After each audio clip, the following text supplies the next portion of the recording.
નમસ્કાર ખેડૂત મિત્રો, આજે તારીખ 9 સપ્ટેમ્બર 2024 આજના મહત્વના હવામાન સમાચારની સંપૂર્ણ માહિતી મેળવીશું. ચેનલમાં નવા હો તો ચેનલને સબસ્ક્રાઇબ કરી લેજો. ચોમાસાના અંતિમ ચરણ સમયે રાજ્યમાં મેઘરાજાએ થોડાક દિવસ વિરામ લીધો હોય તેવું લાગી રહ્યું છે. ત્યારે હવામાન વિભાગ દ્વારા રાજ્યમાં આગામી 3 દિવસ ગાજવીજ સાથે ભારે વરસાદની આગાહી કરવામાં આવી છે. આગામી 11 સપ્ટેમ્બર સુધી મધ્યમ અને ઉત્તર ગુજરાતના અમુક વિસ્તારોમાં ગાજવીજ સાથે ભારે વરસાદની આગાહી કરવામાં આવી છે. રાજ્યમાં છેલ્લા 24 કલાકમાં 50 તાલુકામાં વરસાદ ખાબક્યો છે, જેમાં ભરૂચના વાલિયામાં 111 મીમી અને ભરૂચમાં 79 મીમી, બોટાદના બરવાળામાં 63 મીમી, નવસારીના વાસદમાં 52 મીમી જેટલો વરસાદ ખાબક્યો છે.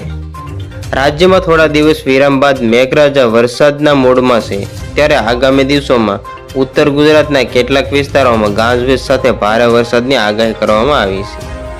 જેમાં 9 સપ્ટેમ્બર એટલે કે આજે સાબરકાંઠા, અરવલ્લી, મહીસાગર અને દાહોદ જિલ્લાઓમાં ભારે વરસાદને પગલે યલો એલર્ટ જાહેર કરવામાં આવ્યું છે. આ સિવાય 29 જિલ્લાઓમાં નો વોર્નિંગ જાહેર કરવામાં આવી છે.